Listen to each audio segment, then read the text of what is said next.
Hello everyone, educational classes में आप सबका स्वागत है। आज हम क्लास 10th के चैप्टर 2 बहुपद के बारे में जानेंगे। पहले हम इससे जुड़ी हुई बेसिक नॉलेज के बारे में जानते हैं। अभी हमने क्लास 9th में बहुपद क्या होता है, बहुपद की प्रकार क्या होते हैं, बहुपद की पहचान हम किस प्रकार से करते हैं, यह सब हमने पढ़ा था। अब हमें इस चैप्टर में बहुपद से आगे की जो जानकारी है उसके शून्यांक कैसे ज्ञात करते हैं, बहुपद के गुणांक तथा शून्यांकों में क्या क्या संबंध होता है तथा शून्यांक ज्ञात करने की विधि क्या है, इस सब के बारे में आज हम जानेंगे। फिर भी एक बार हम बहुपद के बारे में देख लेते हैं। बहुपद यदि बीजीय व्यंजक में चर x की सभी घात धनात्मक तथा पूर्ण संख्या हो उसे बहुपद कहते हैं। तो इसमें चर और अचर इस सब के बारे में जानना जरूरी है। पहले तो बीजीय व्यंजक ही क्या होता है, अगर हमें बीजीय व्यंजक पता है फिर चर अचर ये सब के बारे में जानना आवश्यक है। इसके बारे में क्लास 9th के चैप्टर 1 में मैं बहुपद की बेसिक नॉलेज के बारे में सब बता चुकी हूँ। फिर भी किसी को कोई समस्या हो बहुपद से बेसिक नॉलेज के बारे में जानने के लिए तो दिए गए आई बटन पर क्लिक करके आप बहुपद की बेसिक नॉलेज के बारे में जान सकते हैं, क्योंकि इस चैप्टर में हम उससे आगे का पढ़ेंगे। तो यहाँ पर जब एक चर में n घात वाला बहुपद px इस प्रकार का होता है, px बराबर होता है a0 x की बराबर 0 प्लस a1 x की बराबर 1 प्लस a2 x की बराबर 2 अप टू an x की बराबर n, जहाँ an का मान कभी भी 0 के बराबर नहीं होता है। अब यहाँ बात यह आती है कि a0 a1 a2 ये क्या है, तो यहाँ पर a0 a1 a2 up to an यह कहलाते हैं अचर। अब चर और अचर इन राशियों के बारे में हम जानती हैं। चर राशियां ऐसी राशियां जिनके मान परिवर्तित हो जाते हैं, चर राशियां कहलाती हैं। और अचर राशियां वे राशियां जिनके मान परिवर्तित नहीं होते हैं, अचर राशियां कहलाती हैं। हमें चर और अचर में कंफ्यूज नहीं होना है, देखिए इनका नाम ही है चर और अचर। चर में चा है और हम जानते हैं इसमें चा का मतलब होता है ये चले जाते हैं, और ये हम जानती हैं जब कोई इंसान एक जगह से दूसरी जगह पर चला जाता है तो उसका स्थान परिवर्तित हो जाता है। तो ये चर जब कहीं भी चले जाते हैं तो ये बदल जाते हैं। और अचर इसमें आ लगा हुआ है, ये कहते हैं तुम कहीं भी जाओ हम तो वहीं रहेंगे, तो इसे हैं अचर, ये परिवर्तित नहीं होते हैं। चर राशियों के अंतर्गत सभी x से लेकर z तक सभी लेटर्स आते हैं और अचर राशियों में सभी गणना के अंक आते हैं, क्योंकि इनका मान परिवर्तित नहीं होता है। अब यहाँ पर a0 a1 a2 an ये कहलाते हैं अचर, या फिर इन्हीं को हम x की बराबर 0 x की बराबर 1 x की बराबर 2 अप टू x की बराबर n के गुणांक भी कहते हैं, क्योंकि इसे a0 x की बराबर 0 लिखा है, ठीक है। तो इसमें x की बराबर 0 में कितने का गुणा हो रहा है यहाँ पर a0 का, तो ये कहलाएगा x की बराबर 0 का गुणांक। इसी प्रकार से अगर हम देखें a5 x की बराबर 5, तो यहाँ पर x5 में कितने का गुणा हो रहा है a5 का, और ये है यहाँ पर अचर। तो इसमें जितने अचर का गुणा होता है तो ये इनको हम a1 a2 इनको हम अचर कह सकते हैं या फिर इनके गुणांक भी कह सकते हैं। अब हम जानेंगे द्विघात वाले बहुपद के बारे में। तो ऐसा बहुपद जिसमें चर की अधिकतम घात 2 हो, द्विघात वाला बहुपद कहलाता है। इसका नाम ही है द्विघात। तो बहुपद में जिसकी उच्चतम घात 2 होगी वह कहलाएगा द्विघात वाला बहुपद। इसका मानक रूप होता है ax² plus bx plus c बराबर 0। यह होता है द्विघात वाले बहुपद का मानक रूप, जहां पर a, b तथा c यह होती हैं वास्तविक संख्याएं।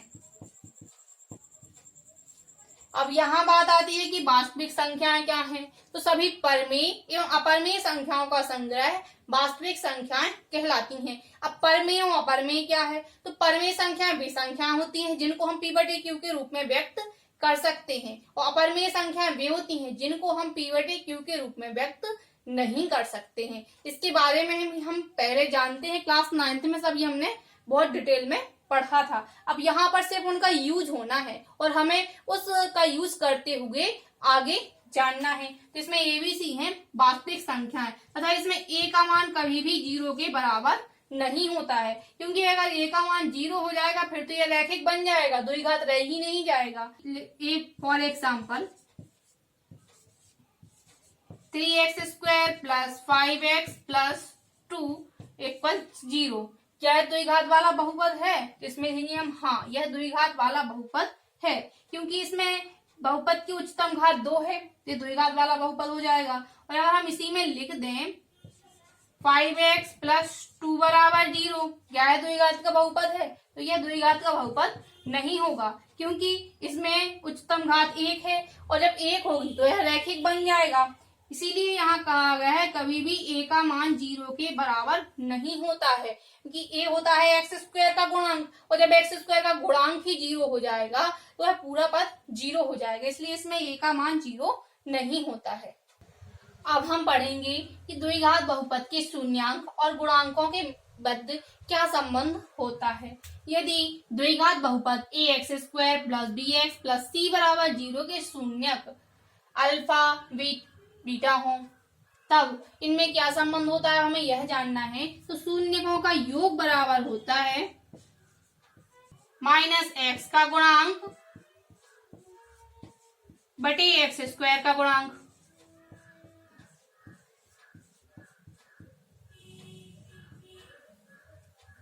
इसको हम इस प्रकार से भी लिख सकते हैं, शून्य को अल्फा बीटा माने हैं, उनका योग, तो दोनों का योग करेंगे, अल्फा प्लस बीटा बराबर -x का गुणांक, इसमें x का गुणांक है b, माइनस इसलिए हमने माइनस लगाया, और x का गुणांक हो जाएगा इसमें b, और x² का गुणांक है यहाँ पर a, तो अल्फा प्लस बीटा बराबर होता है -b बटे a, यह कहलाता है शून्यकों का योग। इसी प्रकार से शून्यकों का गुणनफल बराबर होता है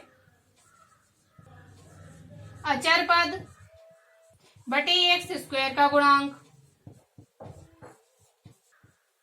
इसको हम इस प्रकार से, उनका गुणनफल पूछा है, शून्य माने हमने अल्फा बीटा, गुणनफल बीच में इनटू लगा देंगे, या फिर गुणा का चिन्ह भी लगा सकते हैं। इसमें अचर पद होता है c, और x² का गुणांक है इसमें a, तो अल्फा इंटू बीटा बराबर आ जाएगा c बटे a। यह होता है द्विघात वाले बहुपद के शून्यकों के मध्य संबंध। योग होता है अल्फा प्लस बीटा बराबर -b बटे a, उनका गुणनफल अल्फा इंटू बीटा बराबर होता है c बटे a। अब हम द्विघाती बहुपद ज्ञात करने का सूत्र क्या होता है इसको जानेंगे। द्विघाती बहुपद बराबर होता है x² माइनस शून्यकों का योग इंटू x प्लस शून्यकों का गुणनफल। यह होता है द्विघाती बहुपद ज्ञात करने का सूत्र। इसको हम इस प्रकार से भी लिख सकते हैं, द्विघाती बहुपद बराबर x² माइनस शून्यकों का योग होता है अल्फा प्लस बीटा, तो हम यहाँ अल्फा प्लस बीटा कर देंगे, इंटू में x है वैसा ही रहेगा, प्लस है हम प्लस कर देंगे, और शून्यकों का गुणनफल, शून्यकों का गुणनफल होता है अल्फा बीटा। इस प्रकार से द्विघाती बहुपद का आंकिक रूप में सूत्र यह हो जाएगा x² minus alpha plus beta x plus alpha beta. साथ ही हमें ये याद रखना है कि एक द्विघात बहुपद के अधिक से अधिक 2 शून्यक हो सकते हैं।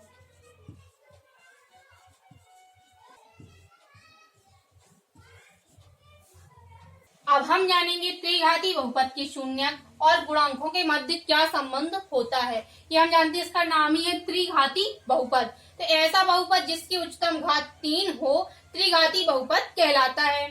त्रिघाती बहुपद का मानक रूप होता है ax³ plus bx² plus cx plus d बराबर 0।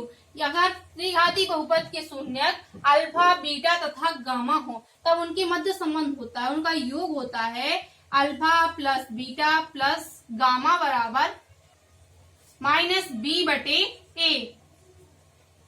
इसको हम इस प्रकार से भी लिख सकते हैं, शून्यकों का योगफल बराबर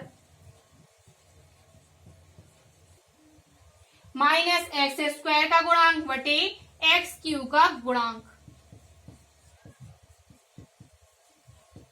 क्योंकि x² का गुणांक यहाँ पर b है और x³ का गुणांक है यहाँ पर a।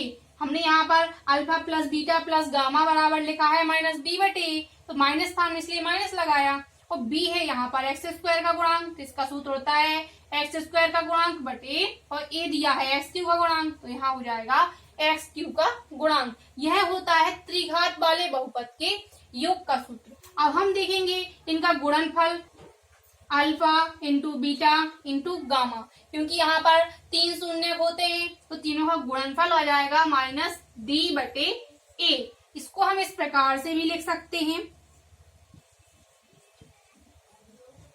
शून्यकों का गुणनफल बराबर, अब यहाँ माइनस है तो हम माइनस लगाएंगे और डी है यहाँ पर अचर पद, तो यहाँ आ जाएगा अचर पद